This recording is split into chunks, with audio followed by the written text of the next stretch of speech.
Assalamualaikum anak-anak, selamat pagi semuanya. Miss harap kita semua dalam keadaan sehat ya. Baiklah, matematika hari ini kita akan belajar tentang sudut. Oke, di sini Miss akan mengajarkan cara menamai sudut. Perhatikan video setelah ini. Baik, di sini kita akan mempelajari cara menamai sudut. Nah, seperti contoh di buku cetak, lihat di buku cetaknya nomor 1.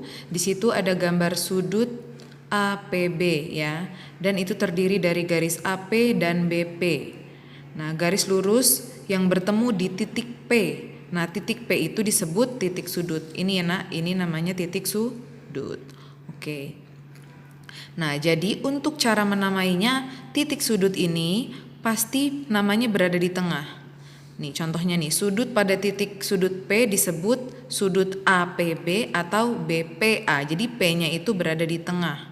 Nah, jadi cara menamai sudut itu dia dari ada 3 titik, yang di tengah itu merupakan titik sudut. Seperti itu. Nah, kita masuk ke contoh soal. Miss beri contoh satu soal. Di sini ada persegi ya, PQRS. Nah, sekarang kita memberi nama sudut pada P. Nah, berarti titik sudutnya adalah P. Nah, seperti tadi Miss katakan, titik sudut itu berada di tengah. Berarti kalau kita memberi nama sudut pada P ini, boleh QPS, boleh SPQ. Nah, seperti itu. Nah, tadi adalah penjelasan cara menamai sudut. Nah, selanjutnya akan dijelaskan tentang cara mengukur sudut. Perhatikan videonya ya, nak.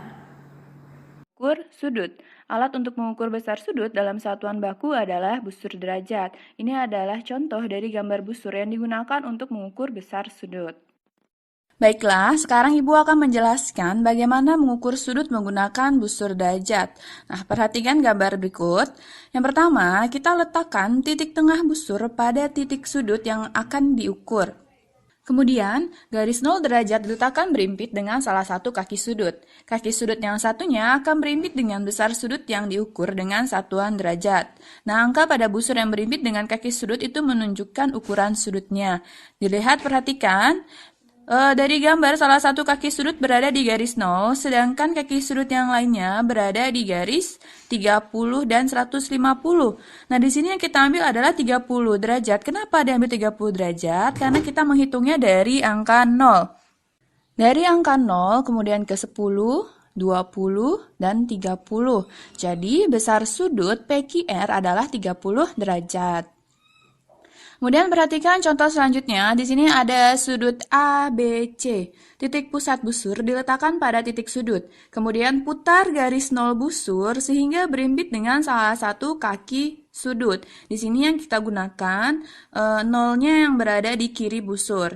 Kemudian besar sudutnya bisa kita lihat dari kaki sudut lainnya yang berada di antara 110 dan 120 derajat. Kalian lihat di sini yaitu garisnya itu kita lihat dari 110, kemudian ada garis kecil-kecil dihitung ada 1, 2, 3, 4, 5. Maka 110 ditambah 5 sama dengan 115 derajat. Jadi besar sudut ABC adalah 115 derajat.